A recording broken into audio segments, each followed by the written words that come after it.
Révélé, le cadeau le plus émouvant que ma fille a demandé ce Noël, une transformation inattendue. Dans un petit village pittoresque des Alpes françaises, l'hiver s'installait doucement.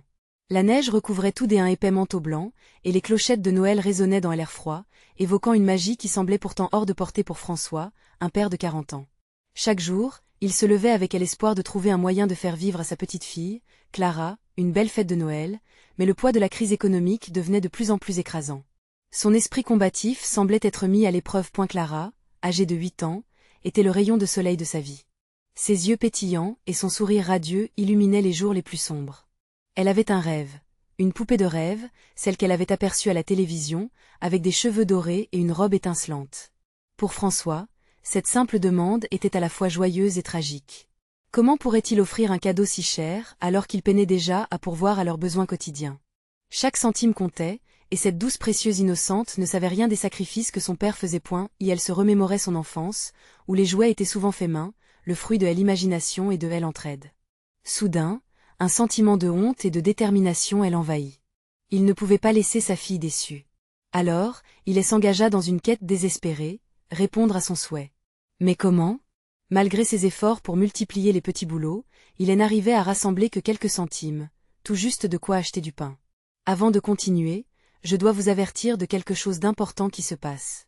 YouTube a fait des changements dans le système et beaucoup de personnes perdent les notifications des chaînes qu'elles suivent. Si vous aimez le contenu, cliquez sur la clochette et marquez « Toutes les notifications » pour ne pas rater les prochaines vidéos. Et si vous pouvez laisser un like, ça m'aide énormément avec la portée sérieusement, ça fait la différence. Ah, dites-moi dans les commentaires d'où vous regardez. J'ai toujours la curiosité de savoir qui est de l'autre côté de l'écran. Maintenant continuons. Il se leva avec une idée. Pourquoi ne pas fabriquer lui-même la poupée? Avec des pattes de tissu, des boutons usagés et un peu de fil, il se transforma en artisan. Chaque soir, après avoir terminé son travail, il s'attaquait à cette tâche. Les premiers essais furent décourageants, mais la pensée du sourire de Clara l'encourageait à persévérer. Il redécouvrait la joie de créer, d'imaginer. Chaque coup de ciseau et chaque point de couture avait une signification. Ses mains, parfois engourdies par le froid, se remettait à trembler d'excitation. La poupée prenait forme, tout comme le lien entre lui et sa fille. Ce processus devenait une aventure, un voyage vers la renaissance de leur connexion. Les jours s'écoulaient, et à l'effervescence des fêtes se mêlait à l'angoisse. La veille de Noël, une tempête de neige s'abattit sur le village. Les routes étaient coupées, mais cela ne pouvait pas étouffer l'esprit de Noël qui régnait dans l'air.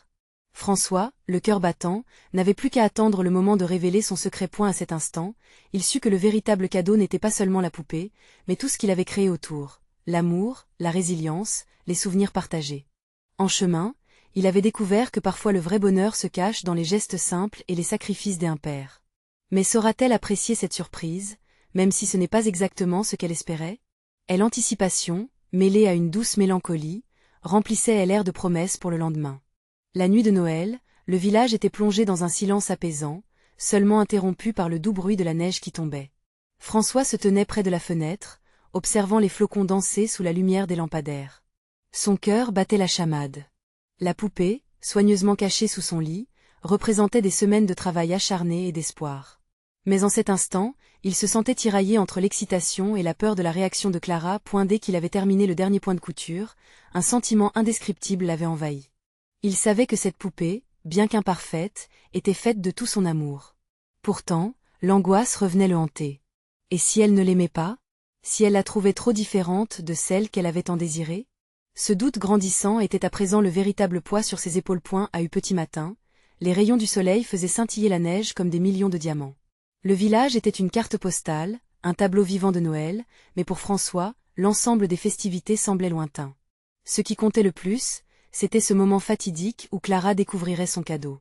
Le bas de l'arbre était déjà décoré de guirlandes et de petits présents, celui aux couleurs vives qui elle attendait s'apprêtait à jouer son rôle crucial. Enfin, le moment tant attendu arriva.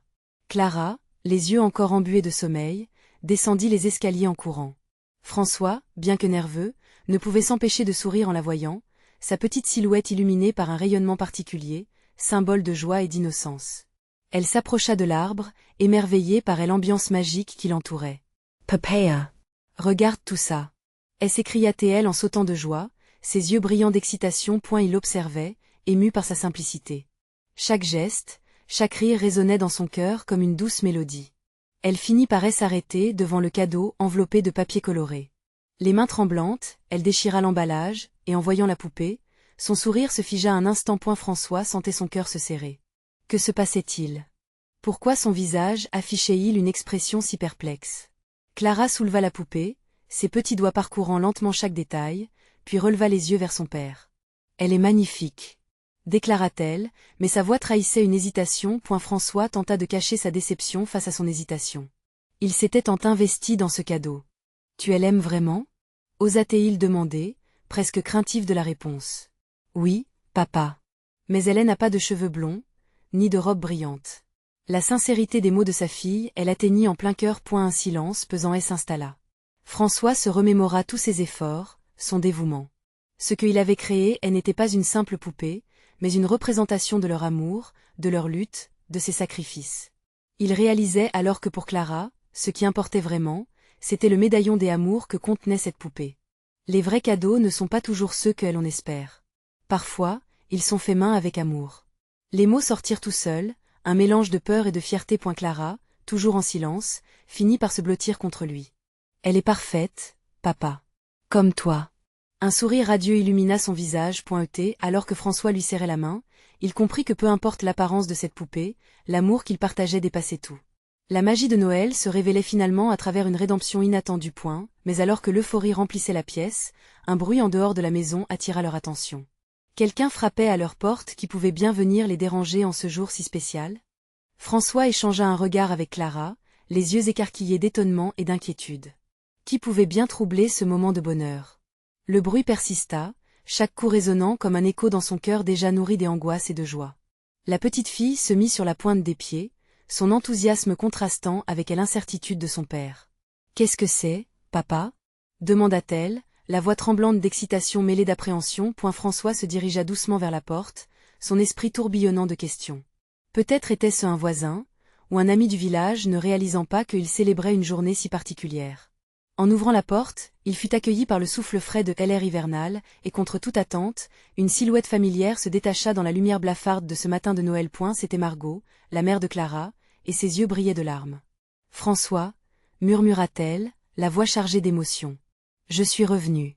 Pour Noël. » Les mots de Margot frappèrent François comme un coup de tonnerre. C'était impossible. Cela faisait des mois qu'elle était partie à la recherche d'une nouvelle vie, d'un bonheur qu'elle avait cru inenvisageable ici. Son retour le saisit par surprise, la gorge nouée. Clara, curieuse, émergea derrière son père, son sourire rayonnant, encore une fois révélateur de l'innocence d'un enfant. « Maman !» s'écria-t-elle, courant dans les bras de Margot.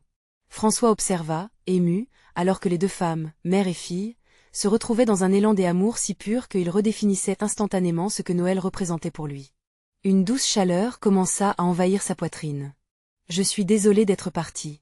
Je n'ai pas compris à quel point vous comptiez pour moi, à quel point notre famille est précieuse. » Les larmes de Margot glissèrent le long de ses joues, reflet des luttes internes qui elle avait habitées. « Je veux réparer mes erreurs. » François se tenait là, les mains tremblantes, partagé entre la colère d'une absence injustifiée et l'amour qui réchauffait son cœur. « C'est incroyable de te revoir, mais comment peux-tu être sûr que cela fonctionnera ?» demanda-t-il, la vulnérabilité dans sa voix. Clara, toujours dans les bras de sa mère, regardait son père avec une pureté désarmante. « Tout ira bien, papa. Maman est là. » Sa foi et sa naïveté illuminaient la scène, amenant François à considérer ce que tout cela signifiait vraiment. Peu à peu, il laissa les sentiments d'espoir l'envahir. Peut-être que c'était cela, Noël. La promesse de nouveaux départs, la possibilité d'un futur radieux, et surtout, le courage de guérir les blessures du passé. Margot se tourna vers lui, un sourire timide sur les lèvres. « Je sais que ce ne sera pas facile, mais je suis prête à essayer. Pour vous deux. » François ne dit rien, se contentant de hocher la tête. Fossé ou pont, il n'était pas encore certain de son choix, mais une lueur d'espoir brillait dans son cœur, illuminant son chemin à travers les incertitudes. Les cadeaux de Noël n'étaient pas seulement ceux sous l'arbre, mais ceux que la vie nous offrait de manière inattendue. Tandis que l'ambiance s'épaississait de tendresse, un doux rire de Clara les tira tous les deux de leurs pensées. Elle avait attrapé la poupée, elle agitant joyeusement. « Regardez, elle a besoin d'une famille. Comme nous. » Cette phrase simple, mais chargée de sens, eut l'effet d'une onde de choc sur François et Margot, qui échangèrent un regard chargé d'émotion. Mais alors qu'ils commençaient à rêver d'un avenir ensemble, un bruit étrange retentit à nouveau dehors, un grondement lointain, comme un orage approchant. Que se passait-il encore? Quelles autres surprises la journée leur réservait elle? L'air devint soudain électrique, la joie d'un moment réuni se teintant d'une inquiétude sourde. François tourna la tête vers la fenêtre, le souffle court. Le bruit semblait provenir d'un peu plus loin dans la rue, un mélange de voix, de cris et d'un grondement inquiétant. Margot, portant Clara dans ses bras, fixait son ancien compagnon. Un silence complice les enveloppa, la légèreté de leur retrouvaille menaçant de se briser. « Que se passe-t-il, papa » interrogea Clara, son regard céruléen peuplé de curiosité. François, tout en cherchant les mots, sentit son cœur battre la chamade, coupé entre l'envie de protéger sa fille et celle de rassurer Margot. Il s'avança à nouveau vers la porte, son corps tendu, chaque pas lui pesant comme une montagne. L'inquiétude croissante dans son estomac, elle l'empêchait de rester immobile. En ouvrant la porte, une vague de froid corrosif le frappa. L'atmosphère était chargée de tumulte, et une poignée de voisins se pressaient dehors. Il n'y avait rien de dramatique, mais le regard des gens était anxieux. François suivit leur direction, et ce qu'il aperçut fit grimper l'angoisse, un attroupement autour de la place du village. Une fête devait se tenir, mais ce ne devait pas être un simple rassemblement. « Maman » cria Clara, désignant une silhouette au loin. C'était Lucas, son meilleur ami, tenant un haut-parleur, gesticulant avec des enfants qui l'entouraient. François, soulagé, lâcha un soupir tandis que le tumulte s'éclaircissait devant eux. « Nous avons pensé faire une surprise pour Noël. » Lança Lucas d'une voix forte, galvanisant l'attention des voisins. Un concert pour célébrer le retour de Margot. Margot, un sourire mêlé de surprise et de joie illuminant son visage, se tourna vers François. « Ils ont vraiment organisé ça pour moi ?» Heureusement, à cet instant, la magie de Noël enveloppa le petit rassemblement. Un groupe de musiciens commença à jouer, et des rires éclatèrent. La musique emporta les craintes et les tensions, faisant vibrer les âmes de chacun, allant jusqu'à François, qui sentait le poids de la solitude se dissiper. Clara courut vers le groupe, emportée par elle enthousiasme, et Margot la suivit, son cœur débordant d'excitation. Le son du violon, la mélodie d'un accordéon, les éclats de rire résonnaient dans l'air frais, tout semblait tout à coup plus coloré, plus vivant. François les observa, source de chaleur, de lumière. Pour la première fois depuis longtemps, le poids de l'absence disparut sous le flot de ce moment partagé. Mais, alors qu'il se laissait porter par la scène, un autre bruit attira son attention. Une voiture passa, à vitesse modérée, ses phares brillants illuminant les visages joyeux. C'était étrange, dans cette ambiance festive, qu'une voiture apparaisse ainsi. François plissa les yeux, intrigué. Que voulait cette voiture? Quand un homme en descendit, il ne lui fallut qu'un instant pour remarquer le visage familier. C'était son vieil ami Julien, celui que Hélène n'avait pas vu depuis des années. Le cœur de François battit plus fort. Pourquoi revenait-il aujourd'hui, alors que tout allait enfin bien? Quelle nouvelle, quel sort réservait ce retour inattendu? Une tension palpable s'installa dans l'air, et tous les regards se posèrent sur Julien. L'ombre d'un secret se dressait entre le bonheur du moment et l'inconnu qui l'accompagnait. Est-ce que le concert allait pouvoir effacer cette ombre, ou n'était-ce qu'un avant-goût des révélations à venir? François, j'y ai quelque chose à te dire, murmura Julien, tandis que la musique s'intensifiait, comme pour masquer la gravité soudaine de la situation. Que cachait-il? Quel secret viendrait perturber cette douce soirée de Noël pleine de promesses? François, le cœur en tumulte, ne pouvait détourner le regard de Julien. La musique, autrefois joyeuse et enjouée, semblait maintenant s'estomper au profit d'une tension palpable. Les visages se tournaient, et l'ambiance festive se diluait sous le poids des mots non prononcés.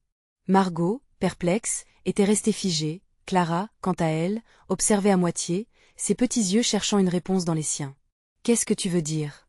François sentit une vague d'inquiétude l'envahir, faisant se chevaucher des souvenirs passés.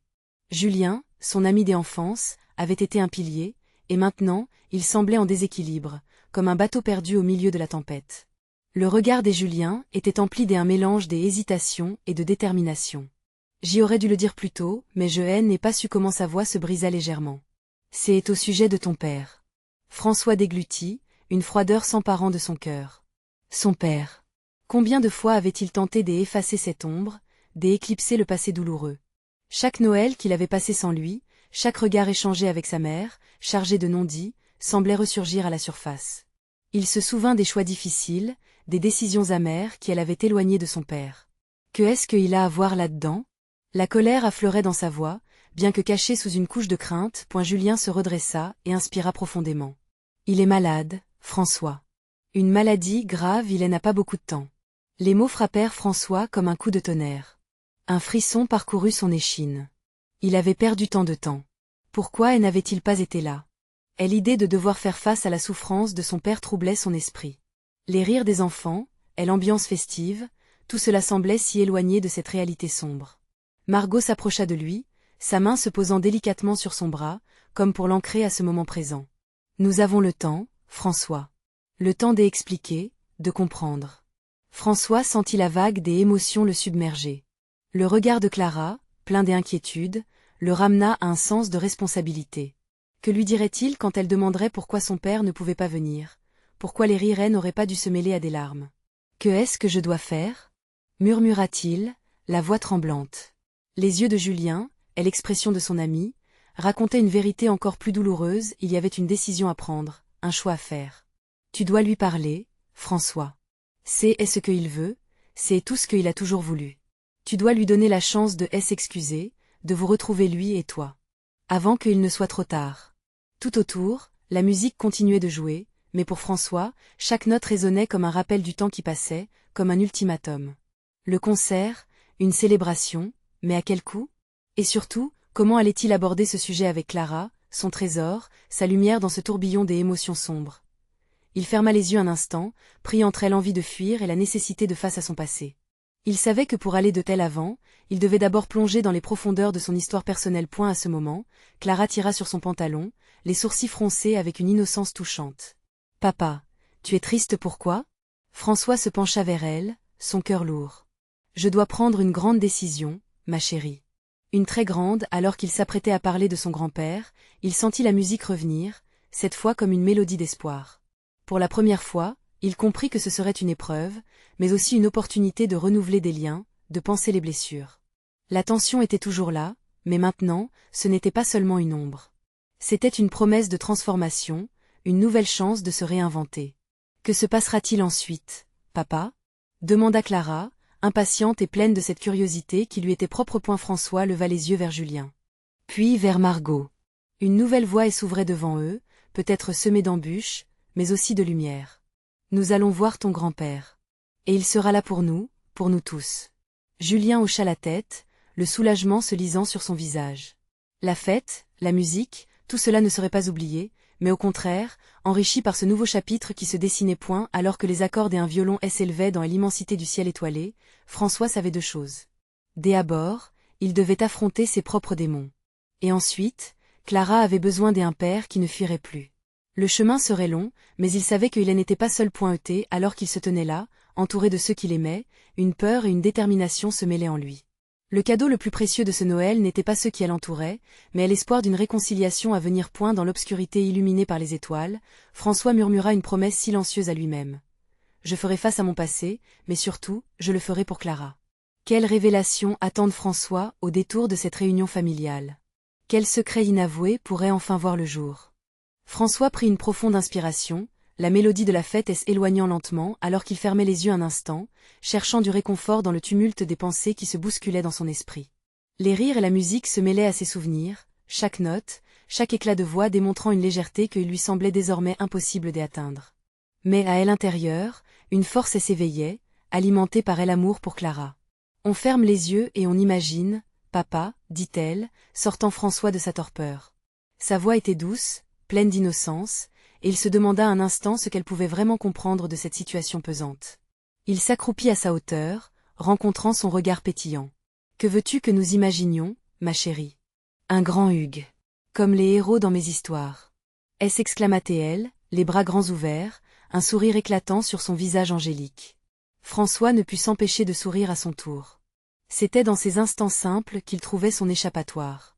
Il se leva et elle enlaça, serrant ce lien pur contre lui, profitant de cette chaleur, de cette innocence que l'adulte qu'il était avait parfois oubliée. Un léger éclat de lumière dans l'obscurité. Tu sais Clara, parfois, les choses ne sont pas aussi simples que dans tes histoires. Mais je vais essayer de te rendre fière, d'accord? Murmura-t-il, à la fois rassurant et coupable. Margot s'approcha alors, son regard empreint de bienveillance. François, je sais que c'est difficile, mais tu n'es pas seul. Tu as tes amis, ta famille. Nous sommes là pour t'aider. Julien acquiesça, ses yeux déterminés. Faisons-le ensemble. Cela ne sera pas facile, mais tu as déjà fait un pas en avant. Parler à ton père, cela pourrait changer tout. Les mots de Julien, bien que simples, résonnaient avec une vérité poignante. François savait que son père avait toujours souhaité rétablir les ponts entre eux, et plus le temps passait, plus la demande semblait éternelle.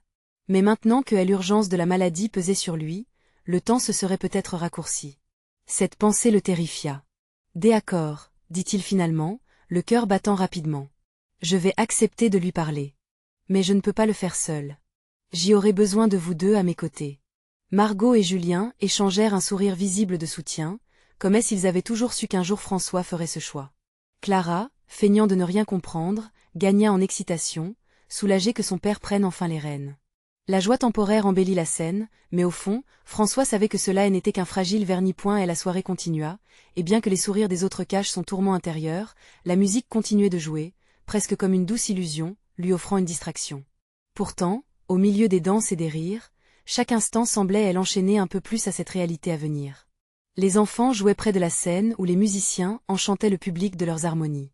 François observa Clara se mêler aux autres, cette petite silhouette vibrante à la recherche de bonheur. Le bonheur de Clara. Il était prêt à tout pour préserver cela. Tout en lui murmurait de ne pas reculer, de ne pas fuir encore une fois. Une dernière danse avant que nous ne partions, décida-t-il en se levant, invite à ses amis qui lui offrirent des sourires chargés de compréhension. Ils se mirent à danser, François prenant Clara par la main. Les lumières scintillaient au-dessus d'eux, et dans ce mouvement, il sentit un soulagement temporaire, une armure contre le monde extérieur. Le rythme du bonheur, même pour un bref instant, le faisait oublier la dureté de la réalité. Mais au-delà de ces instants légers, une question persistait dans son cœur. Si ce qu'il allait découvrir était plus difficile qu'il ne l'envisageait. Alors que la musique s'estompait, François porta Clara dans ses bras, lui promettant une aventure de retrouvailles. On rentre à la maison maintenant, d'accord ? Oui, papa, avec des bons souvenirs, répondit-elle, enjouée, sans savoir à quel genre de souvenirs elle se préparait. Leur pas résonnait sur le pavé, éloignant doucement l'ambiance festive derrière eux. Le chemin qui les attendait ne serait pas pavé d'or, mais de vérité. Une lueur d'espoir illuminait encore leur avenir, mais aussi une peur sourde. Et alors qu'il marchait sous le ciel étoilé, une nouvelle promesse s'installait en lui, il n'abandonnerait pas Clara, ni lui-même. La rencontre avec son père serait une épreuve, et il serait fort. Et l'inconnue elle attendait, chargée de révélations. Quel serait le prix de cette rédemption familiale ? Quelle vérité dormait encore dans l'ombre, prête à émerger ? François et Clara rentrèrent à la maison sous une voûte étoilée, chaque pas résonnant comme un rappel du voyage qui les attendait. À l'intérieur, les éclats de rire de Clara résonnaient dans la pièce, se mêlant au crépitement du feu dans la cheminée. François observa sa fille, ce visage lumineux qui l'avait aidé à surmonter tant d'obscurité. Mais derrière chaque sourire, une vague d'inquiétude le submergeait. « Tu te souviens de ce que tu as dit, Clara ?» demanda-t-il en s'asseyant sur le canapé, le regard fixé sur elle. Elle hocha la tête, son expression d'innocence le touchant profondément. « Un grand Hugues, comme les héros dans tes histoires. » Clara s'approcha, ses bras s'étendant vers lui. « Oui, papa. Mais pas juste un Hugues. Un Hugues magique. Pour que tout soit bien. » Un rire échappa à François alors qu'il la serrait dans ses bras, se laissant envelopper par cette magie enfantine. Mais dans son cœur, il savait que cette magie n'effacerait pas les réalités du monde. Le lendemain, il devait affronter son père, un homme qu'il avait longtemps rejeté. Une confrontation qui lui semblait à la fois nécessaire et terrifiante. « Et qu'est-ce qu'on fait pour que tout soit bien ?» demanda François, adoptant un ton léger, essayant de ne pas laisser transparaître son anxiété. Clara réfléchit un instant, puis elle s'exclama. « On parle, et on s'embrasse. Comme ça, tout le monde est heureux. » Les mots de Clara résonnaient dans son esprit comme un doux écho. Parler. Le mot simple, mais chargé d'un poids immense. Voilà ce qu'il devait faire. Il se leva du canapé, le regard de sa fille brillant de compréhension. Tu sais, Clara, parfois il faut faire des choses un peu difficiles pour rendre les autres heureux.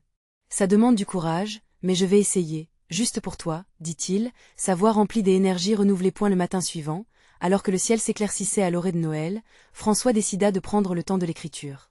Il sortit un vieux journal, ses pages encore blanches, et y inscrivit des pensées sur son père, ses peurs, mais aussi un désir désespéré de réconciliation. Chaque mot posé sur le papier était comme un filet jeté dans l'océan de son inconscient, espérant attraper des souvenirs perdus. Les rires de Clara en arrière-plan lui donnaient le courage d'avancer. Ce Noël sera le plus spécial, murmura-t-il, se promettant à lui-même de ne pas reculer. L'après-midi arriva plus vite que prévu. En attendant, Margot et Julien avaient décidé de se joindre à eux, leur sourire rassurant l'aidait à appréhender ce qui allait suivre. Ensemble, ils formèrent une petite bulle de soutien, une forteresse contre ses doutes. « Es-tu prêt ?» demanda Julien, son ton à la fois sérieux et amical. François prit une profonde inspiration. « Je crois que oui. Je vais le faire. Mais j'y ai besoin de toi, de vous. » À ce moment précis, François comprit que tous ceux qu'il aimait et qui l'entouraient étaient là pour l'aider à desserrer l'étreinte du passé. Peut-être que dans cette confrontation, il pourrait aussi trouver la paix qu'il cherchait depuis si longtemps. Alors qu'il prenait la route vers la maison de son père, le cœur de François battait d'une anticipation fébrile. Chaque virage sur la route semblait plus lourd d'une promesse, d'une révélation à laquelle il ne pouvait plus échapper. Une dernière question germa dans son esprit, non pas pour le troubler, mais pour l'inspirer. Sa voix tremblante, mais déterminée, s'éleva. Que se passera-t-il si ce Noël, je découvre bien plus qu'une rédemption ? La voiture avança, et avec chaque mètre passé, François savait qu'il s'approchait d'un tournant déterminant, une vérité puissante qui pourrait changer leur vie à jamais. Et alors qu'ils approchaient de leur destination, la réalité se mêlait à l'espoir.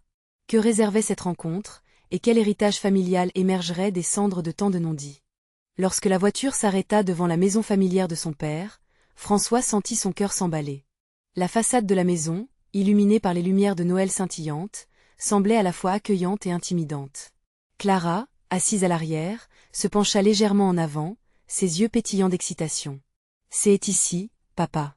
On va rencontrer les héros de nos histoires. » Sa voix, pleine d'innocence, lui réchauffa le cœur, mais François ne pouvait échapper à la tension qui l'habitait. « Oui, ma chérie, » répondit-il, en tentant de masquer sa nervosité.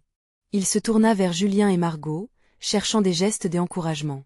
Ils lui sourirent et lui firent un signe de tête, comme pour lui signifier qu'ils étaient là, prêts à le soutenir. François prit une profonde inspiration, puis sortit de la voiture. La neige craquait sous ses pas alors qu'il s'avançait vers la porte, chaque mouvement semblant lourd de signification. Lorsqu'il frappa, un mélange de souvenirs l'envahit, les hivers passés, les rires des enfants, les éclats de voix qui avaient un jour rempli cet espace. Mais ces souvenirs étaient assombris par une histoire de colère et de déception. La porte s'ouvrit lentement, révélant une silhouette familière. Son père, âgé mais toujours imposant, se tenait là, le visage marqué par le temps et l'expérience. Leurs regards se croisèrent, un instant suspendus dans le temps. François sentit une vague de mélancolie, mais aussi une petite lueur d'espoir. « François » murmura son père, une surprise palpable dans sa voix. François remarqua l'éclat d'une émotion longtemps refoulée. La porte s'élargit, laissant place à l'entrée chaleureuse de la maison. « Bonjour, papa » dit François d'une voix plus stable qu'il ne se l'était imaginé. Clara, toujours dans son monde d'insouciance, s'élança en avant, offrant un sourire rayonnant. « Et qui est-ce » demanda son père, se penchant pour accueillir la fillette à ses côtés. « Je suis Clara, la fille de François. » S'exclama-t-elle, son enthousiasme brisant les murs invisibles qui avaient pendant si longtemps divisé les deux hommes. Le regard de François, cachant une mer d'émotions, se déroba vers Margot et Julien, qui observaient la scène avec une tension palpable. Clara, insouciante, semblait donner du sens à cette rencontre.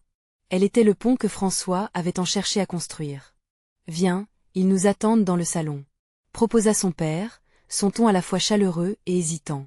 Tandis qu'ils avançaient dans le couloir décoré de guirlandes et de photos de famille, la familiarité des lieux lui fit réaliser combien il lui manquait.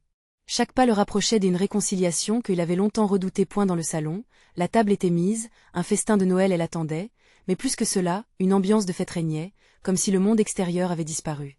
François se sentit soudain submergé par les odeurs, les couleurs, et surtout, par le regard de son père, moins dur qu'il ne l'avait souvent imaginé. « Pour nous, c'est un moment spécial » déclara son père, brisant le silence lourd. « Et je suis heureux de te voir ici avec Clara. » François, tout en ressentant la profondeur de ces mots, savait qu'il était temps de parler, de s'expliquer. Les cris du passé, les récriminations, tout cela était sur le point d'être mis à jour. Mais avant cela, il tourna son regard vers Clara.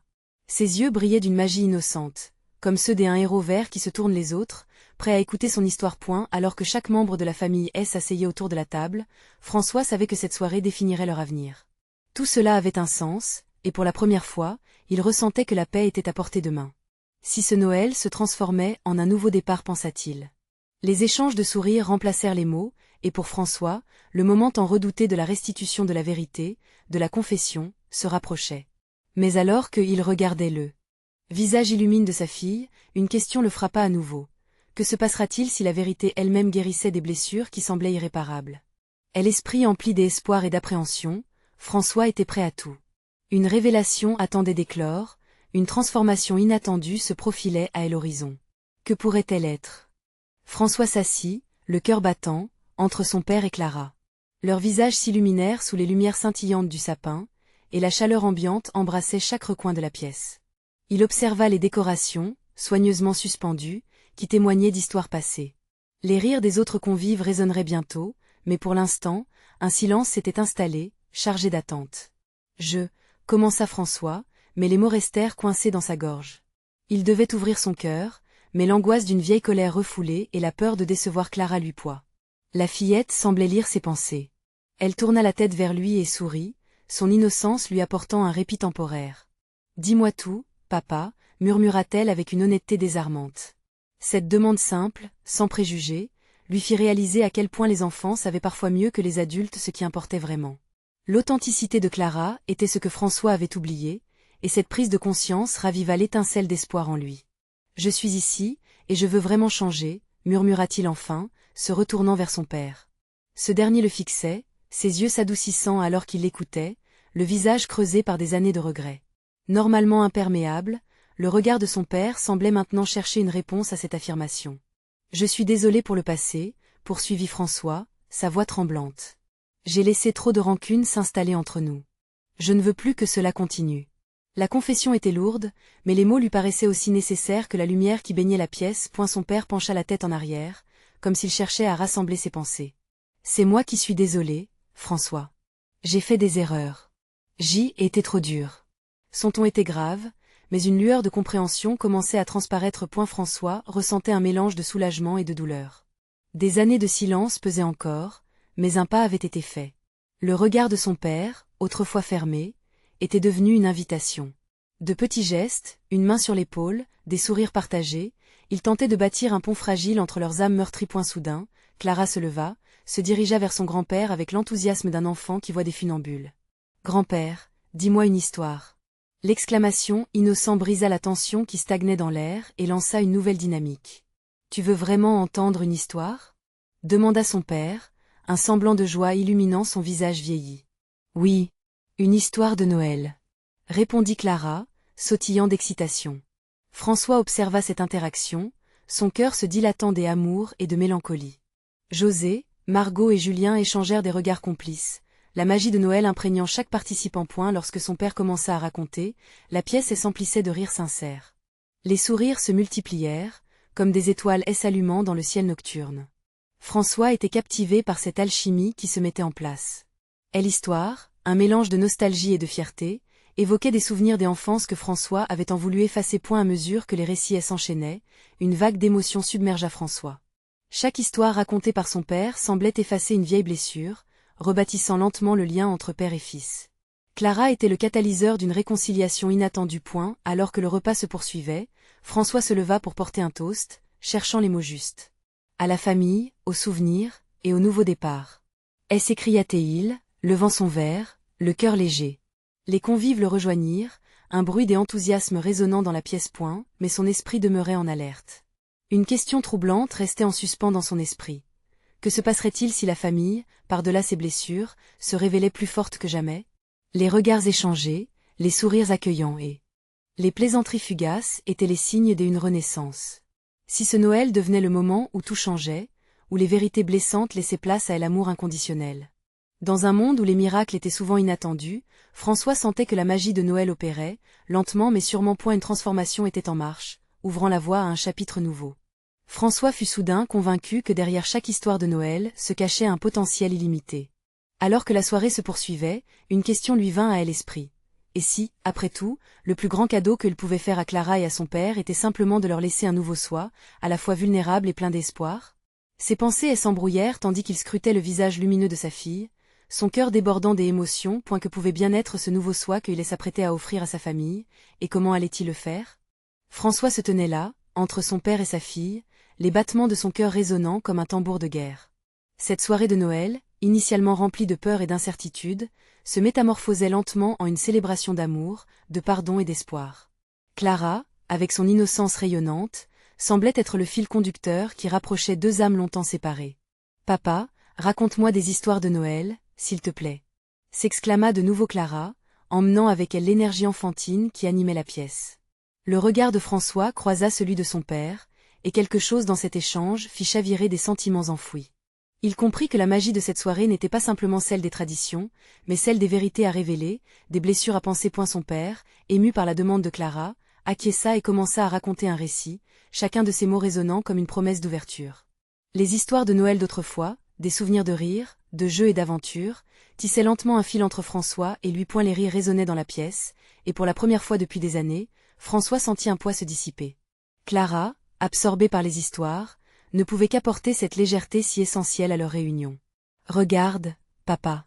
C'est comme dans mes contes. » s'exclama-t-elle, ses yeux brillants de joie. Alors qu'il observait sa fille interagir avec son père, François prit conscience d'une vérité importante. Cette soirée marquait un tournant. Il n'était plus enfermé dans le passé, mais nourrissait un futur éblouissant. Stimulé par cette pensée, il se leva à nouveau, levant son verre pour porter un toast. « À un nouveau départ », déclara-t-il, sa voix remplie d'une sincérité poignante. Tous levèrent leurs verres et l'écho du toast résonna dans l'air. « À la famille. À l'amour. À nous. » s'écria-t-il, une chaleur envahissant son cœur. Les visages souriants autour de lui semblaient se fondre dans une harmonie d'espoir improbable. Soudain, alors que l'atmosphère était détendue, Margot, pleine d'animation, demanda au père de François de partager sa vision de Noël. Les histoires, commanditées comme un simple divertissement, prenaient maintenant un tournant plus profond. François, saisissant cette opportunité, se tourna vers son père, s'apprêtant à poser la question qui le taraudait depuis trop longtemps. « Papa, je veux comprendre. Qu'est-ce qui s'est passé entre nous? Pourquoi es-tu parti si longtemps ?» Sa voix, bien que tremblante, était chargée de détermination. Ces mots, prononcés dans un élan de vulnérabilité, avaient une résonance stupéfiante dans la pièce. Le visage de son père s'assombrit, mais cette ombre de tristesse était accompagnée d'une lueur de compréhension. « Je suis désolé, François. Je l'étais à l'époque. Je pensais que cela était mieux pour vous. J'étais faible. J'ai fait des choix que je regrette. Mais je souhaite réparer cela. » Sa voix était empreinte d'une douleur palpable, une souffrance qui ne datait pas d'hier. François pouvait sentir la tension se relâcher peu à peu. Les larmes aux yeux, il réalisa que leur histoire était celle de tant d'autres familles, façonnée par l'erreur, mais aussi par l'amour. Il voulait que son père sache qu'il ne l'en voulait plus, que cette journée de Noël serait leur point de départ. « Papa, je comprends que nous avons tous nos luttes. Mais je veux que tu saches que j'ai besoin de toi. Clara a besoin de toi, » lui dit-il, déterminé à lui offrir une seconde chance tout en laissant derrière lui les rancœurs. Son père hocha lentement la tête, ses traits se détendant légèrement. Une chaleur réconfortante s'installa dans la pièce. Peu à peu, les autres participants comprirent la profondeur de cet échange. Lucas, le meilleur ami de Clara, qui attendait d'être appelé, s'approcha en demandant « Et nous, on fait partie de l'histoire maintenant ?» Les rires éclatèrent à nouveau, remplissant l'air d'eux. La magie de Noël. Et l'atmosphère était pleine de promesses. Alors que François et son père échangèrent des regards pleins de nouvelles résolutions, il comprit que la famille ne se mesurait pas simplement à ceux qui vous entourent, mais à ceux qui vous permettent d'avancer. Margot, d'un sourire bienveillant, invita tout le monde à se lever. « Pour célébrer cette nouvelle page, je propose de chanter ensemble. » s'exclama-t-elle. La musique retentit, et bientôt, chaque voix s'unissait dans un chant calendaire, se fondant dans l'esprit de Noël. François observa Clara, son sourire réjouissant, et ressentit alors une profonde gratitude. Cette soirée avait été un véritable cadeau. Ils étaient tous là, ensemble, tissant des liens qui renaissaient, appuyant les fondations d'une famille redécouverte. La fête se poursuivit, et ceux qui étaient autour de la table petit à petit découvrirent que la vraie magie de Noël résidait non pas dans les cadeaux ou les traditions, mais dans la capacité d'unir, de guérir et de se réinventer. À ce moment, François sut qu'il était prêt à affronter les vérités et à embrasser ses peurs. Et qu'à travers cette réconciliation inattendue, il avait enfin trouvé le chemin vers la lumière. Et l'histoire, après tant d'épreuves, prenait un tournant prometteur. François empoigna la main de Clara, pleine d'innocence et de courage, et réalisa parfaitement la signification de ce Noël. Un nouveau chapitre, écrit à l'encre d'une vérité libératrice. Et alors qu'ils gagnaient tous en lumière et en amour, le véritable cadeau de ce Noël se révélait dans les sacrifices partagés, les larmes séchées et les cœurs ouverts.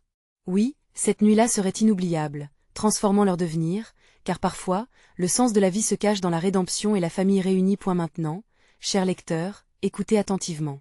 Vous devez vous abonner immédiatement à notre chaîne pour ne pas rater les prochaines histoires exclusives qui vous toucheront en plein cœur. Laissez un like maintenant pour nourrir l'algorithme et faire briller notre communauté.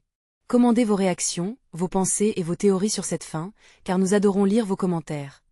Partagez instantanément cette vidéo avec au moins 5 amis qui ont besoin de voir cette résolution. N'attendez pas une seconde de plus pour agir et montrer votre soutien. L'aventure continue, et nous avons besoin de vous.